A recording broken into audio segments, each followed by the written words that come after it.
All right, so everyone's buzzing about AI these days, right? Yeah, it's everywhere you look. I mean, even we're talking about it, obviously. Of course. But, all this amazing AI, it needs serious computing power. It really does. And that's what we're going to be looking at today. Okay. The hardware side of AI. Because those super complex AI models, they're pushing the limits They really are. of what our poor little silicon chips can handle. Yeah, our silicon chips are struggling to keep up. Yeah, so true. It's kind of forcing us to completely rethink how we approach computation. Exactly. And that brings us to today's deep dive. All right. We're going to be focusing on a research paper. With a very catchy title.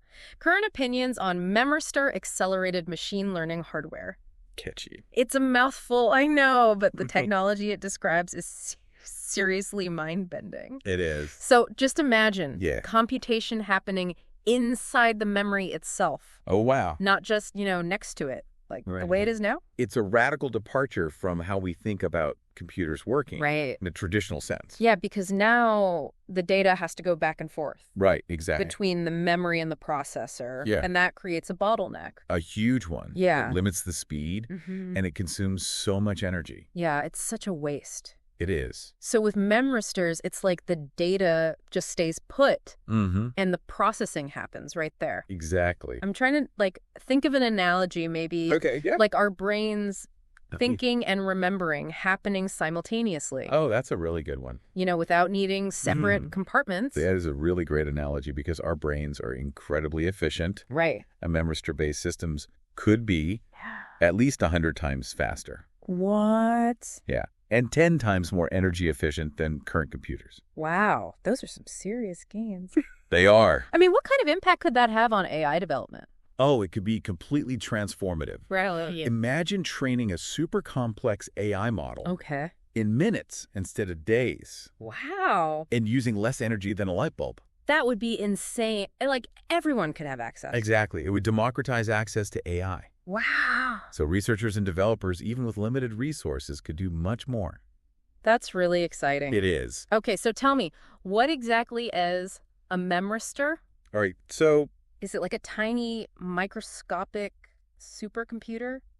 Not quite. Okay. A memristor is a tiny electrical component, really. Okay. It's like a switch. Okay. But it has a unique property. Okay. It can remember its resistance. Oh. Even when the power is off. So it's storing information then, too. Exactly. It blurs the line between memory and computation. So it's like, I don't know, like a light switch that remembers how bright the light was the last time it was on. That's a really good way to think about it. That's wild. Yeah. And then that is what makes this whole in-memory computing thing possible. It is. It's a game changer. Wow. Yeah. You were saying earlier how this tech is pushing us to, completely rethink how we approach computation. Can you, elaborate on that a bit? Absolutely. Yeah. The way computers have been designed for decades. Right. It's based on this thing called the von Neumann architecture. Okay. Which has separate units for processing and memory. So the data is always moving. Always moving back and forth, which creates that bottleneck. Right, right. But memristors challenge that whole paradigm. Oh, wow. Yeah. So are memristors going to be like the next transistor? It's certainly a possibility. Yeah. What's really remarkable is the concept of the memristor was first thought up in 1971. Wow. But a working device wasn't actually created until 2008. Oh, wow. So it took a while. It did. Why did it take so long? But creating a device that small with those properties was a big challenge. It required a lot of advancements in material science and nanofabrication techniques. Yeah, for sure. Yeah. That's amazing, though. It is. It's a real testament to human, ingenuity and perseverance. Perseverance, yeah. Absolutely. So now we have working memristors. What are researchers doing with them? Well, there's a wide range of applications. Accelerating AI algorithms, building entirely new types of computing architectures. Wow, okay. Yeah. This in-memory computing thing, how does that actually work? How do these memristors work together to perform complex computations? So, you take these memristors and you arrange them in a grid. Okay. A grid-like structure, like a spreadsheet. And it's called a crossbar. Okay. Each cell of that spreadsheet is a memristor. Okay. So instead of having one processor crunching numbers one by one, this crossbar can handle multiple operations at the same time. Wow. So that's what leads to these big speed-ups. Exactly. It's this parallel processing capability that makes them so well suited for AI, Okay. especially neural networks. So that's like the heart of most of these Exactly. AI systems these days. Exactly. Are we talking like theory here or actual real-world applications? The progress has been really rapid. Okay. Researchers have already built chips with these crossbars that can do all sorts of AI tasks. Can we like talk about some of those prototypes? Of course. Okay. So one early milestone was a chip from UC Santa Barbara back in 2015. Okay. And it could do something called pattern classification. Oh, so that's like a fundamental task It is. for a lot of these AI applications. Great. So even at that early stage, Mm-hmm. it was showing the potential. Yeah. That's interesting. Yeah, 2 years later, Okay. a team from Tsinghua University in China Mm-hmm. created a chip that could do face classification. Oh, wow. So it was trained Yeah. to recognize different faces. Exactly. That's impressive. Also in 2017, we had researchers from UMass Amherst and HP Labs. Okay. They demonstrated a chip that could process images, but also compress them. Oh, wow. So it's not just recognizing patterns, It's it's manipulating. manipulating data. Exactly. What else? Well, around the same time, Panasonic showed off a chip Okay. with a huge storage capacity that could perform matrix multiplications, Okay. which is crucial for a lot of AI algorithms. Oh, wow. Yeah. And then in 2019, Okay. a team from the University of Michigan came up with a chip that could handle different types of data. Oh, so they're making them more versatile. Exactly. Okay. And then a big one was in 2020. Okay. Tsinghua University created a chip that could implement a full CNN Wow. On a chip. on a chip. So that's convolutional neural network. For those who aren't familiar, I mean, those are really computationally demanding. They are. Okay, so what else? Well, in 2021, Okay. IBM developed a chip using phase change memory. Oh, so that's like what's that? related tech. It's called the Hermes core, Okay. and it achieved even faster processing speeds. So it's not just, Memristor tech, but also related technology. Exactly. Okay, so that's pretty cool. Yeah, and then Stanford in 2022, Oh. they developed a multi-core chip Oh, wow. to handle an even wider range of tasks. Wow. And then the Chinese Academy of Sciences developed a chip using 3D stacking.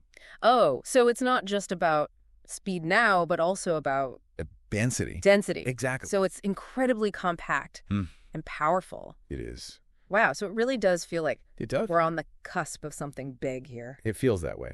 Okay, Yeah. I have to ask, though, are Memristors just like a one-trick pony? That's a common misconception. Okay. So while they're amazing at neural networks, Right. they can do so much more. Really? Yeah. Like what?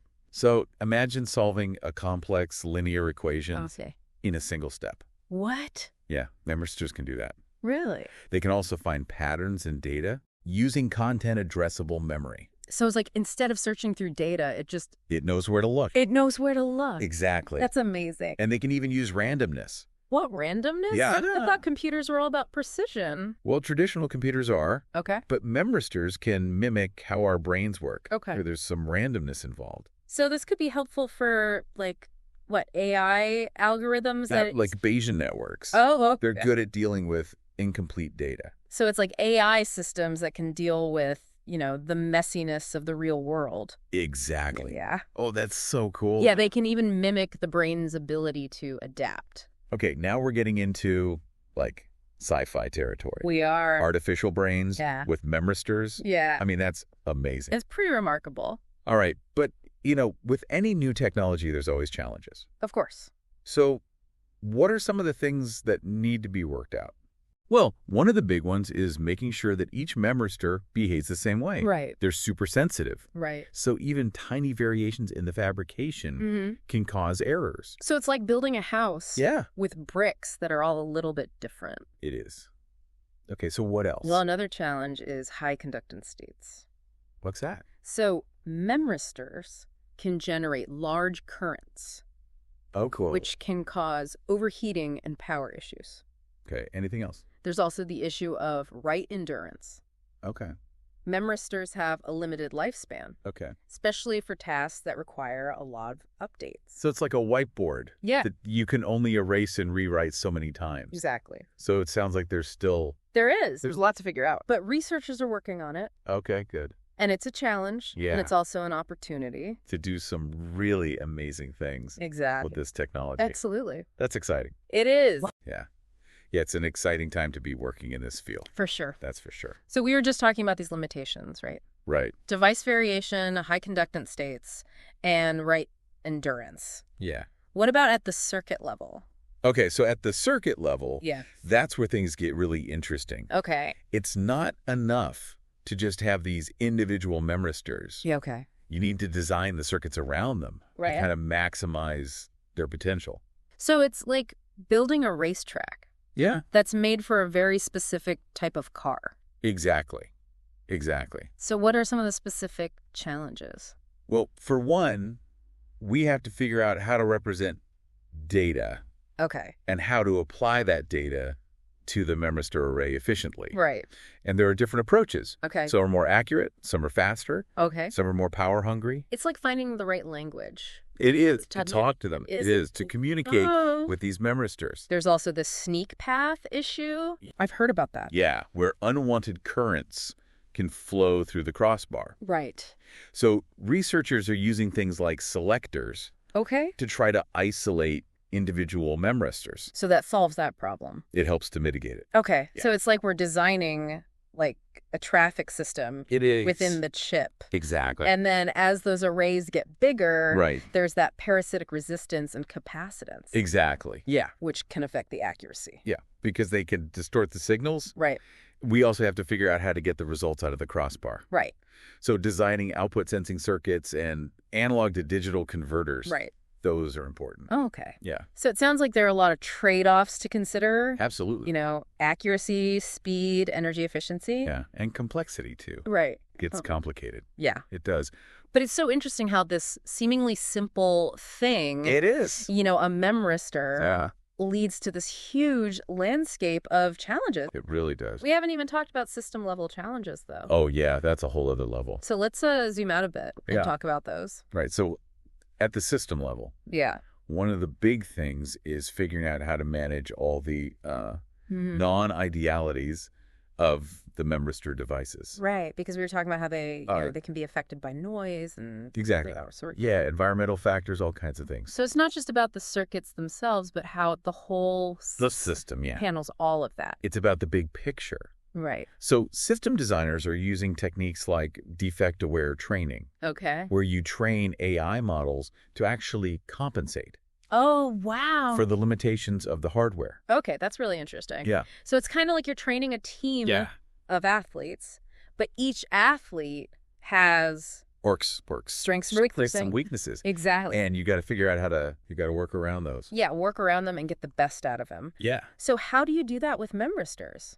Well, you have to figure out how to distribute the workload Okay. across multiple crossbars. They're breaking down. Yeah, you break down these complex calculations Right. into smaller chunks. Okay. And that means designing communication networks, Right. which is a big challenge Okay. because you have to move that data between the different crossbars Okay. really quickly and reliable. Gotcha. Yeah. So are there any like specific applications where memristor technology is particularly well suited? One of the most promising areas is edge computing. Okay, so we're talking like Smartphones, wearables, sensors. all of those, yeah, Okay. things that need to do AI tasks, Right. but with limited power. Right. So they can't be plugged in all the time. Exactly. Because memristors are so energy efficient, Right. compact. They're perfect for those applications. So basically, we could have tiny AI systems Everywhere. everywhere In everyday objects that make decisions and take actions on their own. without needing the cloud. Oh, that's so cool. It is. Okay, but what about like more demanding stuff? Yeah. You know, like training large language models. Okay, so those applications Yeah. typically need really high write endurance Right. and frequent updates, which Right. are still challenges for memristors. But our researchers, They are. don't it? They're working on hybrid architectures Okay.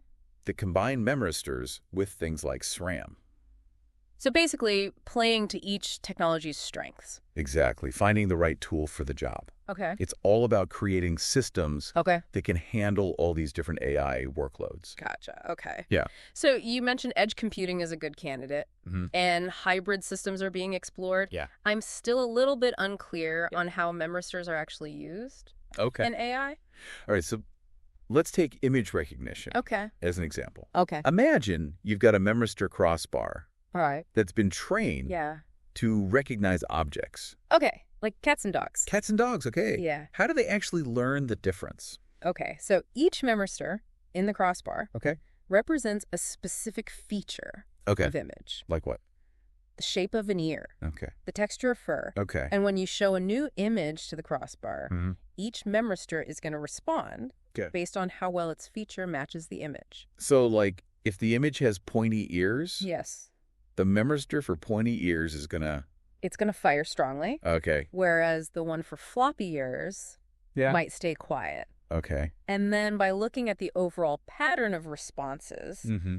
the system can figure out if it's a cat or a dog. So it's like a crowd of tiny experts Is all shouting out their opinion. Exactly. And then the system It's a vote. takes a vote. Exactly. That's amazing. And it's all happening so fast. Right. Because everything is happening in memory. Right. There's no No moving data. moving data. No traffic jams. So, okay, we've got this crossbar Right. of experts, but how do they learn? Okay, so there are different ways. Yeah. One common way is supervised learning. Okay. So you give the crossbar a bunch of labeled examples, Okay. like images of cats and dogs, Right. and you tell it which is which. Okay. And then the system will adjust Okay. the conductance of the memristors. So it's like flashcards, It is, yeah.